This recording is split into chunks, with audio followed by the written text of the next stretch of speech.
Assalamualaikum warahmatullahi wabarakatuh. Apa kabar sobat sekalian? Semoga baik-baik aja. Jumpa lagi di channel Rahmat Romnuni. Kali ini kita akan membahas berita hangat dan masih hangat diperbincangkan, yaitu tentang buzzer ya, buzzer Ahok. Ini ada ungkapan dari mantan buzzer Ahok itu yang mengaku dibayar 4 juta ya, dan ada cerita yang menarik ya. Ini ada berita yang dilansir oleh tribunpekanbaru.com ya. Langsung saja kita bacakan. Terungkap, buzzer Ahok dibayar 4 juta sebulan, beroperasi dari rumah mewah. Praktik kotor buzzer yang mendukung Basuki Cahayapurnama alias Ahok pada Pilkada Jakarta pada 2017 silam terungkap. Praktek tak sehat buzzer Ahok itu diungkap oleh harian berpengaruh di Inggris The Guardian. Jadi sudah terungkap sampai ke luar negeri dengan oleh harian The Guardian ya. Dikutip tribunpekanbaru.com pada Sabtu 29 Januari dikisahkan tentang cerita Alex, seorang buzzer yang dikerahkan untuk mendukung Ahok selama Pilkada DKI. Dalam kisahnya, Alex mengatakan ia merupakan bagian dari puluhan buzzer yang dibayar oleh Ahok. Mereka ditempatkan di sebuah rumah mewah di Menteng, disiapkan puluhan perangkat komunikasi berupa HP dan laptop. Lewat perangkat-perangkat itu, mereka mengendalikan ratusan akun media sosial palsu. Tujuannya dua, satu untuk menyerang lawan-lawan Ahok, dan satu lagi menaikkan pamor Basuki Cahayapurnama agar moncer di mata publik. Akun-akun palsu yang mereka kelola, kata Alex, dibuat seolah-olah akun asli. Diberi foto profil yang seolah real. Kebanyakan foto profil itu adalah wanita cantik, agar terlihat seperti akun asli. Ratusan akun palsu itu juga memposting berbagai aktivitas normal, seperti status jatuh cinta, foto kuliner, foto tempat liburan, dan lain-lain. Lantas di saat berperang kita menggunakan apapun yang tersedia untuk menyerang lawan, kata Alex dari sebuah kafe di Jakarta Pusat. Tetapi terkadang saya merasa jijik dengan diri saya sendiri, tambahnya.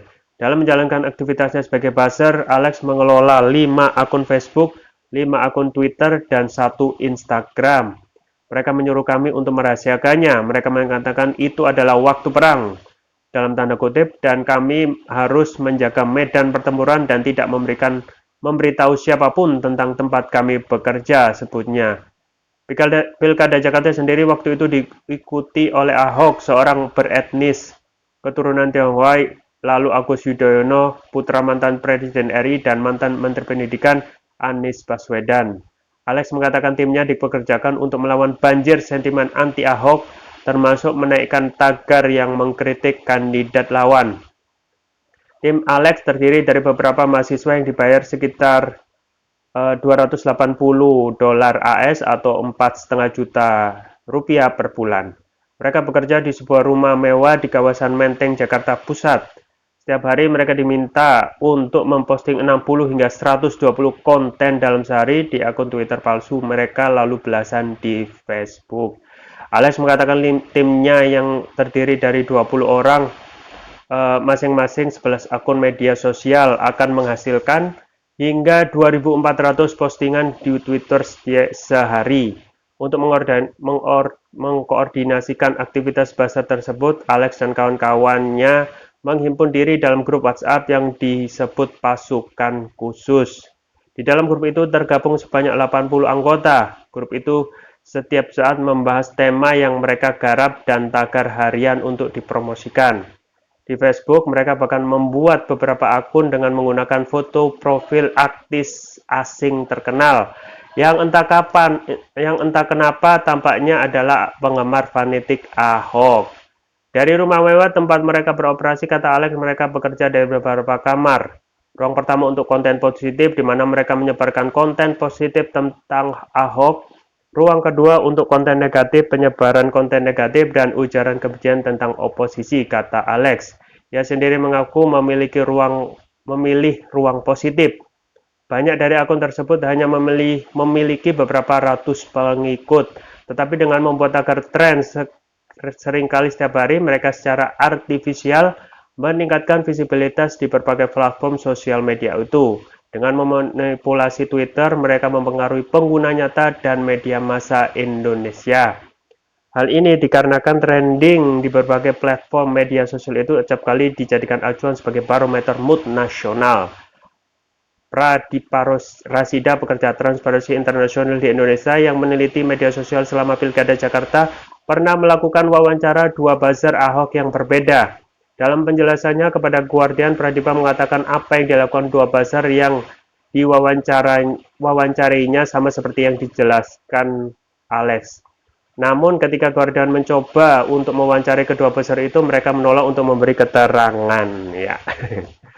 Ya, itu sobat sekalian, jadi memang ya mungkin rahasia umum ya, hampir kita semua sudah paham dan ketahui bahwasanya kemungkinan tiap-tiap tiap-tiap calon ya, calon kontestan pilkada itu pasti mempunyai tim ya, yang dinamakan oleh buzzer ya. Tetapi yang kita patut sesalkan adalah adanya konten-konten yang tidak secara real atau secara fakta mereka ungkapkan, dan pekerjaan mereka yang menyerang ataupun memiliki konten negatif untuk menjelekkan kontestan lain ya. Ya itulah proses demokrasi yang berbiaya mahal ya. Mereka berlomba-lomba untuk memenangkan persaingan dengan berbagai cara gitu ya. Dan inilah potret ya calon kepala pemerintahan yang nantinya dipilih oleh rakyat gitu ya. Jadi mereka dengan berbagai hal mengatakan bahwasanya setiap peserta kontestan pilkada itu pasti memiliki tim sukses dalam hal cyber gitu ya. Ya. Dan kalau kita melihat kiprah seperti ini ya berarti kalau dari awal mereka sudah melakukan hal-hal negatif seperti ini, apalagi ketika mereka sudah menjabat gitu ya, maka inilah ya hasil dari praktek demokrasi ketika mereka mengalahkan segala cara, dan pada saat mereka menyalonkan sebagai kontestan ya pilkada pemilihan kepala daerah suatu wilayah, modalnya itu pasti gede ya, semua orang tahu ya. Kalau kita ketahui rata-rata ya yang sudah pernah disampaikan, calon bupati itu bisa sampai 25 sampai 30 M ya. Kemudian naik ke atas gubernur itu pastilah tambah naik lagi gitu ya. Apalagi sekarang sudah inflasi, pasti nilai itu akan naik berkali-kali lipat ya. Dan kalau sudah biaya politiknya mahal ya, apakah mereka ya akan sepenuhnya bekerja maksimal ataupun murni bekerja untuk rakyat kan? Masalahnya kan gitu ya.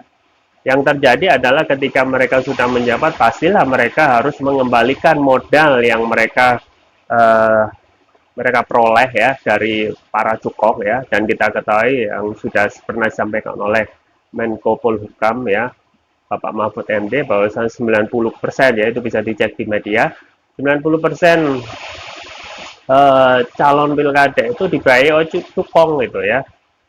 Dan mayoritas mereka itu adalah yang nantinya ya ketika sudah terpilih menjadi kontestan itu menjadi pemenang ya, otomatis mereka harus mengembalikan modalnya ya, kemudian harus sesuai syarat ketentuan ya kebijakan yang mereka akan tuntut ketika menang, misalnya mempermudah bisnis mereka dan lain sebagainya ya.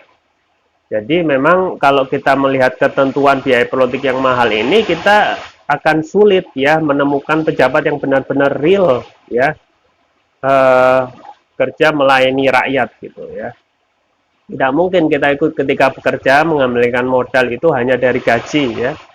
Pernah disampaikan ya pengakuan dari Bupati Kebumen kalau nggak salah ya, dengan sistem seperti itu, dengan sistem membayar seperti itu ya, Tidak mungkin kita itu mengembalikan modal itu dari gaji ya. Modal gaji itu dari berapa, misalnya jadi bupati itu berapa ya. Ya mau tidak mau mereka harus korupsi gitu ya kan. Dan yang tertangkap-tangkap selama ini kan OTT yang biasa dilakukan oleh KPK itu kan hanya sebagian saja gitu, yang kebetulan dalam tanda kutip apes gitu ya. Apakah mereka yang nggak ketangkap tidak korupsi? Ya tidak bisa dikatakan seperti itu juga gitu ya, karena kembali lagi mereka harus mengembalikan dananya, dana yang sudah dipinjamkan oleh para cukong itu, para penguasa yang sudah memodali mereka untuk menang kontestasi pilkada ya. Jadi kalau kita menginginkan misalnya pemimpin yang jujur, adil ya, memenuhi apa namanya, tuntutan rakyat, itu akan sulit ya. Yang terjadi itu adalah para pemenang pilkada atau kontestan itu memenuhi keinginan para cukong gitu ya. Kalau kita melihat adanya revisi undang-undang Minerba yang memudahkan bahkan menolkan ya, apa namanya, menolkan biaya untuk konsesi batu bara ya, itu artinya kan berarti undang-undang itu lebih pro kepada pengusaha ya. Makanya inilah ya sistem demokrasi yang akan terus-menerus menimbulkan kekecewaan ya. Dan kemarin juga ada semangat untuk menol persenkan PT atau presidensial threshold ya. Ya saya juga tidak saya tidak melihat seperti itu juga, bahwasanya problem masalah kita itu hanya melulu masalah pemimpin gitu ya.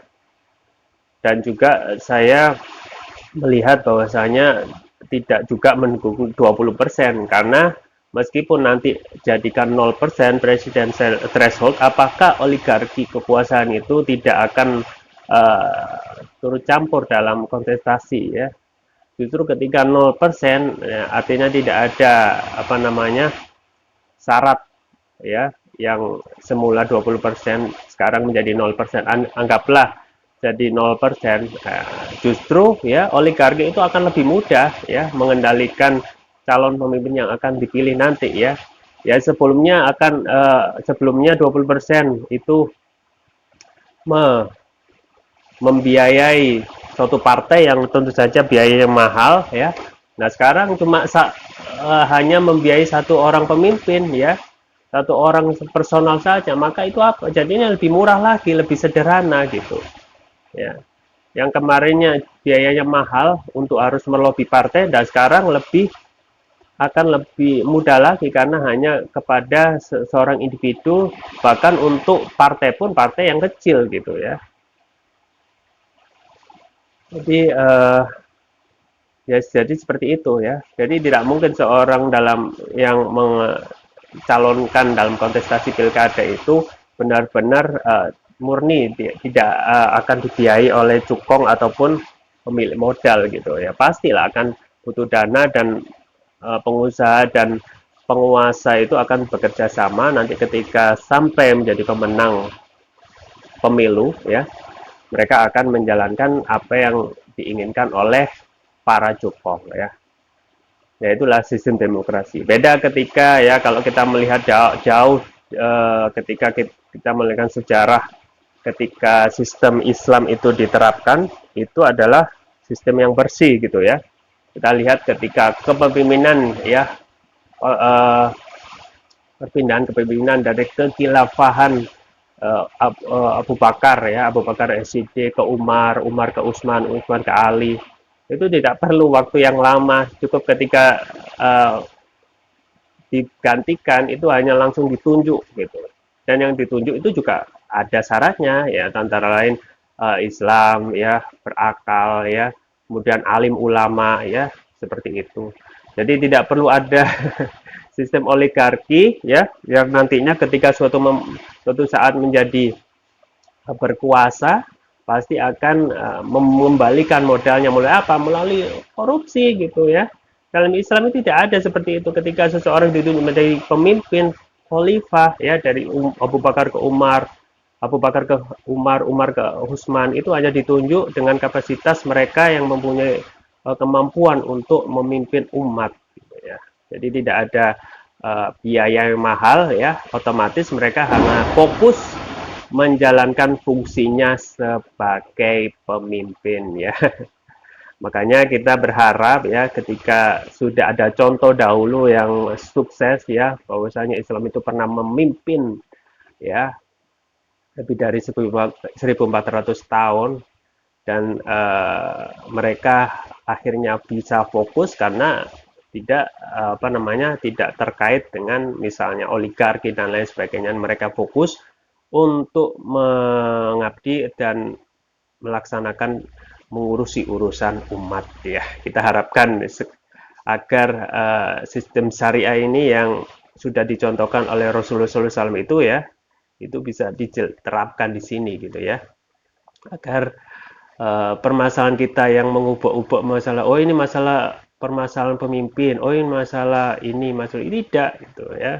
Dalam masalah inti kita harus bisa melihat adalah masalah sistem yang masih kita pakai, yaitu demokrasi, yang turunannya diantaranya adalah sistem pemilihan pemimpin itu masih memakai sistem politik yang mahal, sedangkan dalam Islam itu tidak ada biaya mahal dalam politik. Ya, itu yang bisa saya sampaikan. Semoga bermanfaat. Saya Rahmat Romani. Jangan lupa like, share, dan subscribe. Sampai jumpa lagi. Wassalamualaikum warahmatullahi wabarakatuh.